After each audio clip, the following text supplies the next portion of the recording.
बिहार में जमीन की खरीद बिक्री और विशेष रूप से सरकारी संपत्तियों के अवैध निबंधन को रोकने के लिए सरकार एक बेहद सख्त और ऐतिहासिक कदम उठाने जा रही है। राज्य में खास महल और अन्य सरकारी जमीनों की खरीद बिक्री में होने वाले फर्जीवाड़े पर अब बहुत जल्द पूरी तरीके से रोक लगने वाली है। राजस्व एवं भूमि सुधार विभाग इस गंभीर समस्या से निपटने के लिए एक अत्याधुनिक और नई व्यवस्था तैयार कर रहा है। इस नई तकनीकी व्यवस्था के लागू होने के बाद खास महल और अन्य सभी प्रकार की सरकारी जमीनों का निबंधन जो है वो पूरी तरह से प्रतिबंधित किया जा सकेगा, जिससे भू माफियाओं के हौसले पस्त होंगे। इस क्रांतिकारी व्यवस्था को धरातल पर उतारने के लिए विभागीय स्तर पर तेजी से काम चल रहा है। वर्तमान में राजस्व एवं भूमि सुधार विभाग द्वारा उत्पाद एवं निबंधन विभाग की मानक संचालन प्रक्रिया यानी कि एसओपी स्टैंडर्ड ऑपरेटिंग प्रोसीड्यूर की गहन समीक्षा की जा रही है। इस समीक्षा का मुख्य उद्देश्य उन कमियों और लूपहोल्स को पहचानना है जिनका फायदा उठाकर जालसाज सरकारी जमीनों की रजिस्ट्री कराने में कामयाब हो जाते हैं।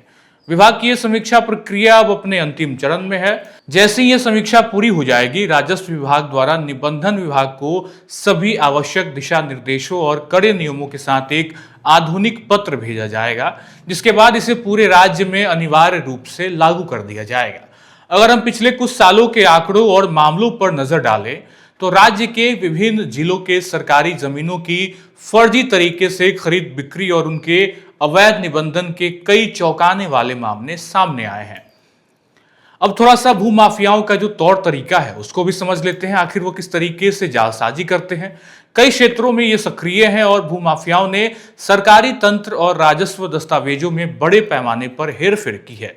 इन जालसाजों ने बहुमूल्य खास महल की जमीनों और अन्य सरकारी भूखंडों को कागजातों में हेरफेर करके निजी जमीन यानी कि प्राइवेट प्रॉपर्टी के रूप में दर्शाया है और फिर धोखे से उसका निबंधन भी करा लिया है।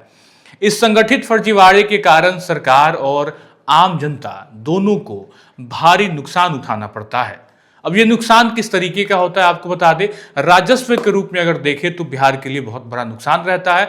सरकार को करोड़ों रुपए के राजस्व की हानि होती है। साथ ही साथ अगर बात करें तो कानूनी विवादों में भी बढ़ोतरी देखी गई है। अवैध रजिस्ट्री के कारण जमीन से जुड़े कानूनी मुकदमे और अदालती अगर बात कर ले विवादों में अप्रत्याशित बढ़ोतरी दर्ज की गई है, जिससे आम लोगों और प्रशासनिक अधिकारी दोनों परेशानी में है। इन तमाम संवेदनशील मामलों को बेहद गंभीरता से लेते हुए राजस्व एवं भूमि सुधार विभाग अब एक ऐसी अवैध व्यवस्था लागू करने जा रही है जिससे किसी भी सरकारी जमीन का निबंधन तकनीकी स्तर पर यानी कि टेक्निकल लेवल पर पूरी तरीके से ब्लॉक या रोका जा सकेगा। विभागीय सूत्रों से मिली विशेष जानकारी के मुताबिक इस नई सुरक्षा व्यवस्था के तहत जमीन की पूरी प्रकृति और उसके वास्तविक स्वामित्व की यानी कि ऑनरशिप की जानकारी को सीधे डिजिटल रिकॉर्ड से लिंक कर दिया जाएगा, जिससे आम जनता को काफी ज्यादा सहूलियत मिलेगी।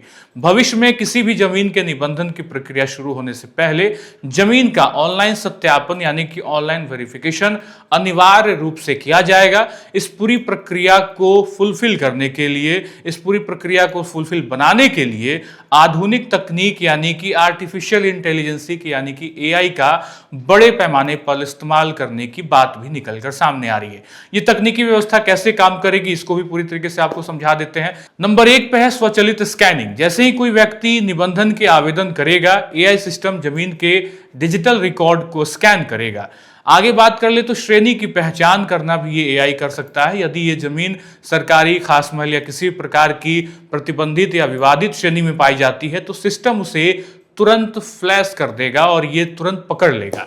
ऑटोमेटिक रिजेक्शन यानी कि जमीन के संदिग्ध या सरकारी पाए जाने पर उसका निबंधन जो है यानी कि रजिस्ट्रेशन तकनीकी स्तर पर अपने आप ही रुक जाएगा।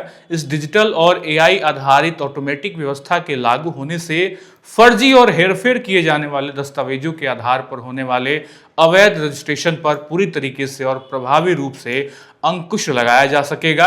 सरकार केवल तकनीकी बदलावों तक ही सीमित नहीं रहने वाली। अधिकारियों के अनुसार एसओपी में सुधार करने के साथ साथ प्रशासनिक स्तर पर भी कई बड़े कदम उठाए जा रहे हैं। अब जिला स्तर पर तैनात निबंधन पदाधिकारी की जवाबदेही भी तय की जाएगी।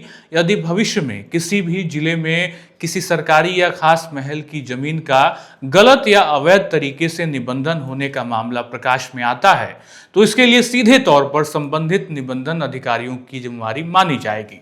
नियमों के उल्लंघन और लापरवाही बरतने वाले ऐसे अधिकारियों के खिलाफ कड़ी प्रशासनिक और दंडात्मक कार्रवाई करने का भी प्रस्ताव भी इस नई व्यवस्था में शामिल किया गया है। विभाग हर हाल में यह सुनिश्चित करना चाहता है कि आने वाले समय में राज्य के किसी भी कोने में किसी भी सरकारी जमीन की अवैध रजिस्ट्री की गुंजाइश पूरी तरीके से खत्म हो जाए।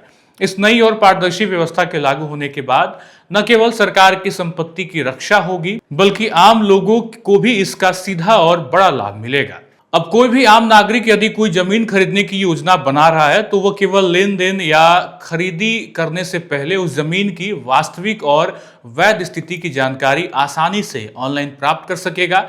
साथ ही साथ अगर बात करें तो जालसाजी से भी बचाव करने में सुविधा मिलेगी।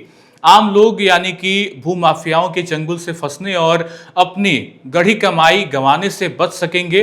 साथ ही साथ इस पूरी प्रक्रिया से विवादों में कमी आएगी। जमीन खरीदने से पहले ही मालिकाना हक स्पष्ट होने के कारण भविष्य में जमीन से जुड़े आपसी और कानूनी विवाद में भारी कमी आने की पूरी उम्मीद जताई जा रही है। साथ साथ प्रणाली में पारदर्शिता अगर बढ़ती जाएगी तो जमीन रजिस्ट्री की पूरी प्रक्रिया में पारदर्शिता और विश्वसनीयता बढ़ेगी।